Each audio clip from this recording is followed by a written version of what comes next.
You estimate you spend 40 minutes a day cleaning up your house, and I believe you were including cooking. I was just shocked. Do you have any advice for people who are chronically ill and unable to go strictly minimal? How to get yourself out of the messy middle. I'm looking forward to answering your questions today, and one in particular about how long does it actually take you to do housework and all the things regarding the house. I'm glad we can continue this conversation. So I want to start with Melanie's question first, but then some other really great questions today about like, how do you? And so I'm looking forward to those as well. Welcome to the Minimal Mom Podcast, where simplicity meets inspiration on your journey to a clutter-free and intentional life. Join us each week as we dive into practical tips, real-life stories, and expert interviews to guide you through the art of decluttering, intentional living, and finding joy in the simple moments. Whether you're a seasoned minimalist or just starting your journey, we're here to help you create a life with less stuff and more meaning. Let's declutter our homes, minds, and lives together. This is the Minimal Mom Podcast. Hey Dawn, this is Melanie from North Carolina. You said in a previous Q&A that you estimate you spend 40 minutes a day cleaning up your house, and I believe you were including cooking in that. And I was just shocked because I have been working on getting minimal for years. I still spend a lot of time a day, every day, several hours cooking and cleaning up the dishes and doing laundry and cleaning the house, also a homeschool mom of four. So I was just curious if you would ever be willing to answer a question about what is that? Were you including cooking? What does that look like for you? Or maybe even do a video where you show us the cooking and cleaning that you do every day. Thank you. I think this is such a good question. And yes, I do want to do a YouTube video dedicated to this as well. And this is a conversation that I've been continuing to have in my mentorship group and other places too, because when I mentioned it, and I've mentioned it a couple places, that I only spend a half hour to 40 minutes a day on housework, and that it does include cleaning, cooking, organizing, putting stuff away, laundry, just household like bills, mailing stuff, all that kind of stuff. And I had referenced a study done by Closet Maid, the closet organizers, that said women spend way more over that every single day. Here, though, is what I think is important for me to clarify is that our kids, they probably put in as much time as I do, almost. So I don't, and our kids are older, they're ages 9 through 14. So it sounds like you have little ones still. So when they were younger, infant through like 4 years old, then I would imagine that amount was higher because I couldn't rely on them for as much help. But now our kids are 9 through 14. And I don't cook breakfast for them. I don't cook lunch for them. So they rotate through. So everyone's in charge of their own breakfast, and then they rotate through taking turns making lunch for everyone. And so I help with dinner. Sometimes I cook, sometimes I don't. Sometimes Adeline does, sometimes Tom does.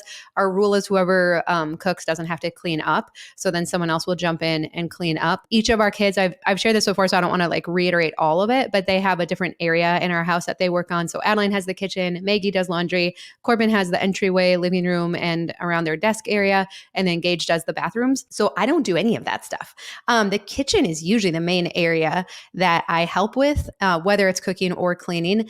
And then just kind of some of like the household tasks, like ordering groceries and, Tom takes care of like the finance side of things, but, just the random household stuff, getting birthday gifts and mailing cards and that kind of stuff, then that still falls on me. But the bulk of it is very much shared pretty equally amongst everyone in our household. Now, we didn't get here overnight. This has taken practice and trial and error and figuring out who does well in which different area. But there was a time, like if I went back 8 or 9 years ago, where I did it all. Like I did all of it. I was not good at bringing Tom into it, especially before our house was simplified. I did not involve the kids so much because I thought like, oh my goodness, they're so overwhelmed by all of this stuff. How can I expect them to even pick up their toys because it was so much? So as we have highly simplified and decluttered our home, it became much easier to start to involve everyone, the kids and Tom and things, because it just felt very manageable and doable. And I didn't feel bad asking anyone to help because it was manageable. So I would encourage you, if you are still spending more time than you would like, that we continue to invite our kids to help more, to practice letting them help, figuring out where it might be helpful to include our spouse or partner some more, but also keep working to declutter and simplify our home. Like our homeschool is really simple. Like I don't even have lots of like craft supplies or games or manipulatives or extra curriculums around because I know myself and I would not enjoy it as much if there was that stuff. And I knew I couldn't manage it as easily.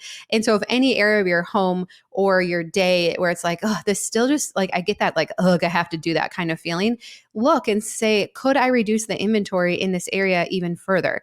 Kids' toys, laundry. Like it's very counterintuitive to say if we would reduce the amount of clothing each of us has, that's going to make laundry go so much better. And therefore our whole house is going to feel cleaner because there's not random baskets or piles of laundry around the house.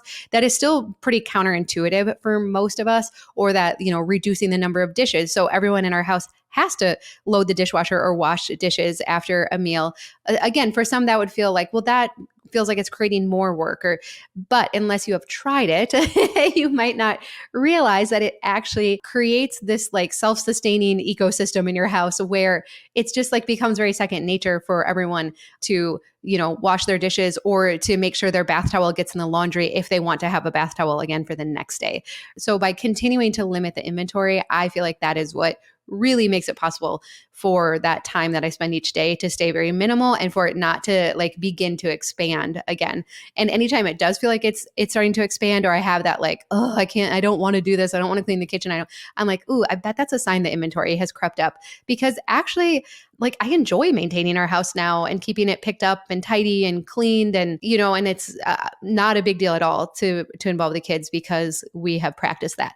So I have talked about that more in other podcast episodes. So I don't want to like go into all the nitty gritty again of how I involve them, and we can link to the podcast where I talk about that. But it is something that takes practice. If you do have younger kids, then I do admit, like, yes, you probably will be spending more time than 30 to 40 minutes, but it's the perfect training time where we're training them that this is how our household works and this is how we do things. And they get to practice it and we make adjustments as we go. I have a chronic illness, no energy, so the doctors have encouraged me to use the dishwasher, which means I do have more dishes. Do you have any advice for people who are chronically ill and unable to go strictly minimal? This is such a good question. And of course, my disclaimer up front is that I don't have personal experience with something like this, but I really have been trying to learn more about it. I definitely empathize with those of you who have limited energy and physical limitations. I've really wanted to learn this well so that we can help each other with it, right? Number one, I think if you really took inventory of which areas in my home might I need to have a little more inventory because I might not be able to do laundry every day, or because I don't do the dishes after each time I eat, that there's probably actually only a few areas where you might need to have a little bit more inventory, like you said, with dishes or laundry, or maybe bed sheets, because you have someone help you with laundry and you don't do it as frequently. So, but you still want to change out your linens every so often. As you're much more realistic about your energy limitations and physical limitations, it's not practical to have extra inventory in many, many other places. So you probably won't need as many serving dishes or linens, decorative linens, or for entertaining or hosting big events. You might decide to pare down your craft supplies or other hobby items. You might realize that, yes, I need to have enough laundry so I can go a week, but I'm not wearing dressy clothes or fancy clothes, or I don't need all those shoes or handbags or all these other things that we have acquired over the years. And for those of you who do have physical limitations and energy limitations, or, just bandwidth, right? Where you're just like, well, I physically probably could do something, but I don't feel like it and I don't want to. And that's my hurdle each day, right? Is to actually do it. Then you especially benefit from having a highly simplified home and space. If you can get there, we'll talk about the limitation then of like actually getting your house fully decluttered, but how good would it feel to live in a home where you don't have all of this stuff mocking you? You don't have the old craft and hobby supplies saying, why aren't you doing me? You don't have lots of books saying, why aren't you reading me? Dress clothes, why aren't you wearing me? And shoes, and why did you spend money on me? And now you're not using me. And so if we would highly streamline our space, set it up to serve us for our current reality by really limiting the things, that would feel really good. I was surprised this past Sunday. We just didn't have anything on the calendar. And so we had this whole afternoon of just free time. And the girls were away at a training thing for a camp they're going to. And so just the boys were home, and it was Tom and I, and it was sunny and it was beautiful, but still cold, right? We're in Minnesota, so you had to be inside. And I was like, oh my goodness, I can choose whatever I want to do today because I don't feel like I have to be cleaning or organizing. And so I sat in the chair in our bedroom and I read a fiction book. Like it was like a mystery one where you like really get into it and you don't want to put it down. And I had a can of caffeine-free Diet Coke and just sat in the sunshine and read. And I'm like, how incredible that I can just sit here and do this today because I'm on top of all the things I'm managing. It doesn't mean my to-do list is done, but I have a good grasp on it. I don't have to be feeling like I should be cleaning or organizing or anything like that right now. And I could just fully just sit there and enjoy the time and not have to be doing anything. That's where I feel like giving you permission to say, hey, it's okay. You can let go of the hobby things and the craft things and the extra clothes and the extra blankets and the extra bath and body stuff and all these things, the serving dishes and all the things that we've acquired. And you can right now say, you know what, for me, if I have a free weekend, that's not how I want to be spending my time. Or if I do end up with a little bit of extra energy or physical energy, I don't want to be spending it managing things. I want to get that stuff out. And there's other ways that I would use that extra burst of time or energy that I get. Now, it's kind of chicken and egg, though, for those of you who do have physical limitations, because it's a lot of work to declutter your house. It's a lot of physical work. It's a lot of mental work, all of these decisions. And so we really have to go into it with the mindset of, I'm getting rid of 90% of this stuff. I am setting up my house and my atmosphere to serve me right now and not the other way around. And therefore, most of this stuff has to go, and that's okay. I acquired this stuff at a different season in life. I had ideas and plans of how I would be able to use and spend my time. That's not my current reality. So the most kindest thing you can do for yourself right now is to say, that's okay. I'm going to move this stuff out so it's not continuing to mock me. And you might have to recruit outside help to be able to do so. I know many often don't want to bring people in from the outside to help them with this because either we can feel embarrassed about the stuff we've accumulated, that it's not better organized or taken care of. We don't really know what's in there. Like, what are we going to come across as we're pulling it out? But if you would be willing to invite someone else in to help you, whether it's a friend or a family member, maybe even hire someone, for a few hours here and there that does organizing. People that do organizing also generally help with decluttering, that it's going to be a really good investment that is going to continue to pay off. Because if you really can get your house simplified and just set it up to serve you now in your current reality, the mental burden that is going to be lifted it's incredible. Like it's so powerful. And so I think it would be a really good investment. Or if you do have people around you, so many people around you want to feel needed and they want to help. Like if you would invite them in and allow them to help you and let them know upfront, like what your goals are for your space, I just think you're going to find so much freedom in that. So that would be my encouragement to you, is to just be really aware of your current reality, how much time and energy you have to be using all the stuff, and really tailor your space to serve that season that you're in right now. Hi, Dawn. One of the things that I feel like isn't addressed a lot is how to get yourself out of the messy middle. We can get ourselves to the messy middle, but then it just seems like get stuck here. Oh, yes. This is so good. I love this.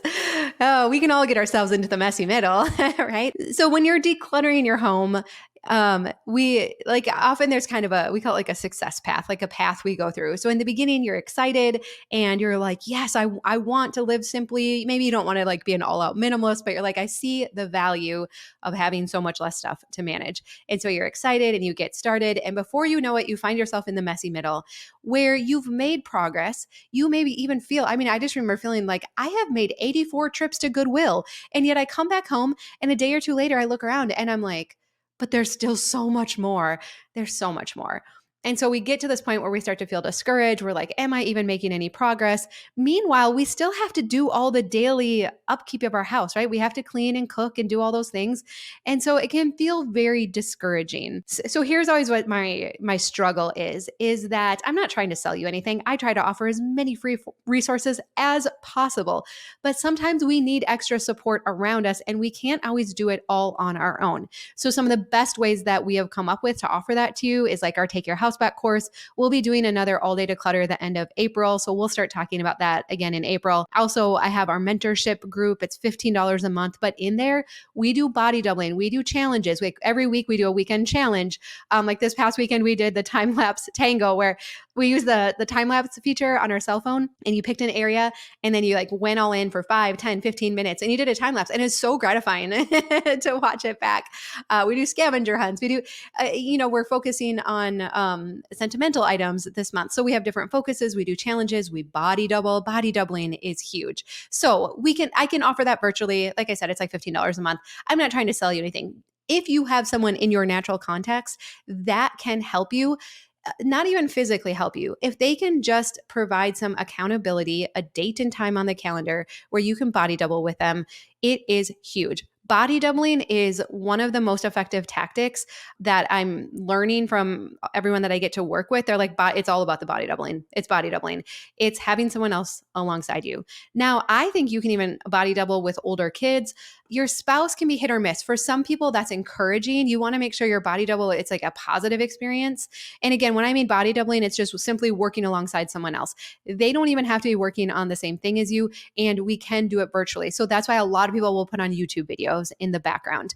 And so for many, you can put on a YouTube video, a podcast, something like that, and get going and make good progress. But for others, we need more like the dates and the appointments. And that's where if you do invest in like a resource, like a course or mentorship group, those then become built in for you. But if you have people in your natural context, maybe it's a friend and you're like, hey, I need to declutter my house. Do you have any decluttering you need to do? And like probably most likely they do too. And you could say, hey, could we just commit on Saturday morning, 9:00? We're going to FaceTime.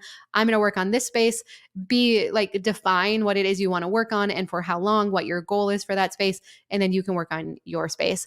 Another thing that can be really helpful is like our mantra in our mentorship group is 5 minutes matters. Often when we're decluttering, we glamorize the full weekend declutters, and I'm going to rent a dumpster and I'm going to get a babysitter and I'm going to go all in. But that is, unless you're very seasoned, you have strong decluttering muscles, we get overwhelmed very quickly. And so often when we set aside these big chunks of time and we're like, I'm going to do the full basement or the full attic or my full kids' bedroom, we get decision fatigue, we get tired, we get discouraged, we feel like we're not making any progress. We're like, oh, I did this again. I made this big mess and now I lost all energy and I'm not going to get it pulled back together. So it often doesn't go as we planned. So if that has happened to you, there's nothing wrong with you. But we say 5 minutes matters because you could tackle a drawer or a shelf in your linen closet or a section of kids' toys or a section of your children's bedroom or a section of your bedroom. And you set the timer for 5 minutes, 10 minutes, 15 minutes, and you just find one small area to focus on and you make progress and it feels good. And then we stop. And then maybe later the same day, you want to do another session. Maybe you wait till the next day. But when we do this every single day, we start to make progress. We get faster at making decisions. We build up decluttering momentum. That's really what we need is the momentum to keep going day after day. And before you know it, then you really start to feel like you have made progress in your space. So those are some of my best tactics for helping people out of the messy middle. Body doubling, definitely. 5 minutes matters. And if you need to invest in some kind of resource, it'll be the best investment that you ever make. Decluttering our house, I can't even, the benefits, what has happened in my life because we have highly simplified our house, it would be worth paying thousands of dollars every year for a course or a coach or someone to come in and help me. And I know many of us don't have that kind of resources to put towards it, but the value of getting your house decluttered, it is so huge that if you have to invest a little bit on the front end, I feel like it is going to pay you back year after year after year. I mean, it is just the investment is so incredibly worthwhile. It's like guaranteed that you're going to have huge results. You're going to make that money back every month by things you don't buy, things you don't lose, things you don't have to replace. I mean, it's such a small investment for the disproportionate return that you're going to get from it. I believe that. I've often said, I'm like, if I could offer some kind of like money back guarantee, like I totally would. I don't know.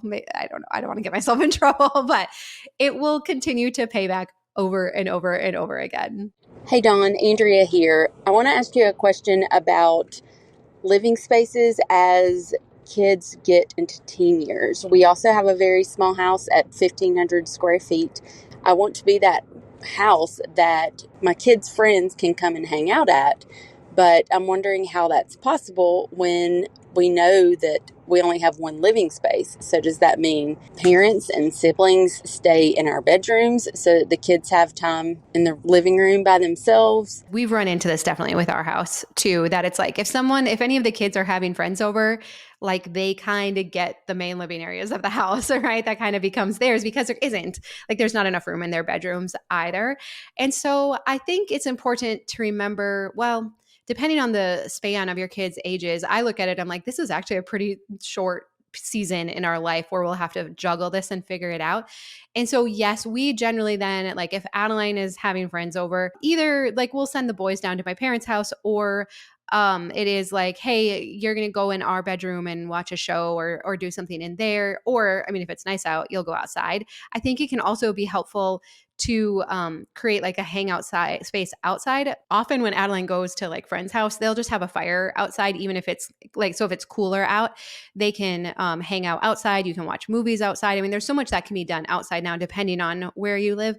So I definitely think creating a space like that where kids can hang out. I mean, I'm amazed how it'll be cold outside and they're like, if there's a fire going, they'll hang outside and they'll dress warm and all of that. Cause they would like rather be outside, I think, away from the parents and everything. I totally empathize with your situation. And I do think it is worth continuing to brainstorm and figure out like, yes, where is everybody going to go? And that, you know what, it's a little uncomfortable at times, but we will make that a priority because it is important to us that our kids hang out and we like having them at our house and everything. But other than that, I don't know that there's any good, easy solution. I do know that as we have continued to simplify our house, it has made having kids over so much easier that when Adeline's like, hey, could we have, some people over this weekend? And I no longer have to think in my head, oh, crud, I need 2 days ahead of time to clean and prepare and all that, right? That is like, hey, yeah, we can be party ready in like an hour. And that feels so good. So, and even when they do need to spend time in their bedrooms, then if someone's having friends over and the other kids need to be in their room or our room, because they're so highly simplified, it's really not that big of a deal either. So I've been really grateful for that and having all of the spaces in our house simplified so that we can host whenever the kids want to. And that has been really cool. I'm really glad for that. And I know my mom's listening in right now, and I don't want her to think it was always like a 4-day prep thing if we were going to have friends over at our house growing up. But Mom, I don't fault you at all, right? Like she worked her butt off and there was just only so many hours in the day.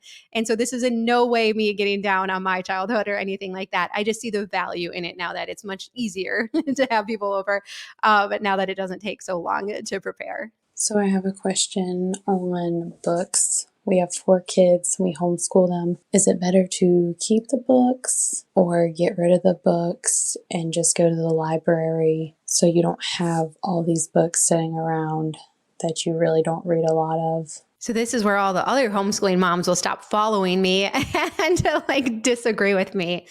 I don't like keeping a lot of book inventory. It stresses me out. I don't like managing it. And I agree with you that they don't get read. Just having a lot of books doesn't mean the kids are going to read them, or that somehow we're valuing reading more if we have a lot of books. So what's fascinating to me in the book Simplicity Parenting, Kim John Payne, it talks about how kids love repetition. They love things that are familiar. And so he'll even recommend having less than 24 books available for kids at any given time, whether that means you utilize the library or you rotate them out. And a little while back, Ariel from That Awkward Mom, we did a video together, and I had encouraged her to go down to less than 20 books in her son's room. And so she pared it down to 15. And she said she could not believe how much more he read and enjoyed interacting with the book. She'd go in and he'd be sitting there reading them when he had fewer. And so our kids get overwhelmed by inventory really quickly and easily. And again, we often think like, oh, well, if we want to foster a love for reading, then we need to have lots of books. And again, kids find a lot of comfort in repetition, reading the same books over and over. They love to get to the point where they can like read it even before they're reading because they've memorized it and they know it so well. And so don't discount the value of rereading the same books. So that's kind of in regards to children's books and younger books. When it comes to books like for curriculum, again, unless I know for sure I'm going to use it with another child, I don't keep it. I like to pass it on and share it with others. If there's something that's super special, I'm like, this is really cool, maybe we'll revisit this again, then I will keep it. but everything right now fits in our bookshelves behind our girls' desk, and then a little bit in that cabinet upstairs. But we're talking like this much space. And I just keep it very simplified and pared down mostly to just what we're using right now. Now, again, there can be an exception where some parents have books that they've acquired or curriculums that are out of print. They're worried that this will never be accessible again. But you have to really have a passion around preserving that, archiving it, knowing why you're keeping it and why it's important to you.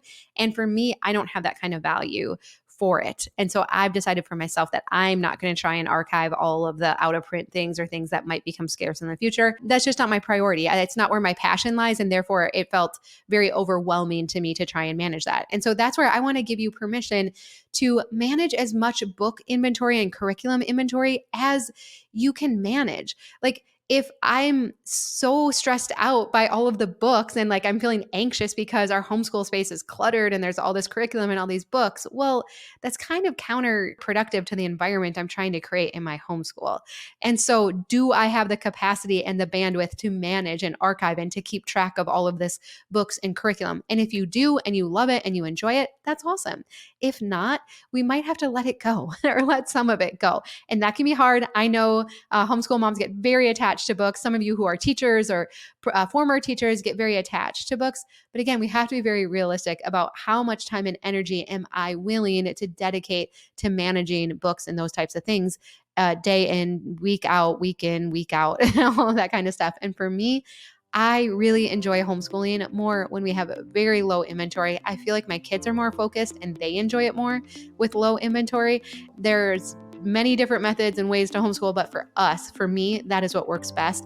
And if you are feeling stressed out or overwhelmed by your homeschool or your homeschool space, then it might be time to look at reducing the inventory a little bit. Well, thank you so much for submitting your questions. I love being able to hear you asking the question as well. So I'm going to put a link down below if you want to leave like a voicemail style question too. And don't worry about like messing up, or we edit out like ums or gaps, or, if you have to start and stop, we're not looking for perfection here, right? I just really enjoy hearing it in your own voice. And we'll definitely look forward to answering more questions in the future as we go. All right. Well, I love you. I hope you have a really good day, and I'll look forward to visiting with you again soon.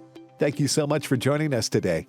If you're looking for more support, be sure to check out The Minimal Mom on YouTube too. And we'll see you next time.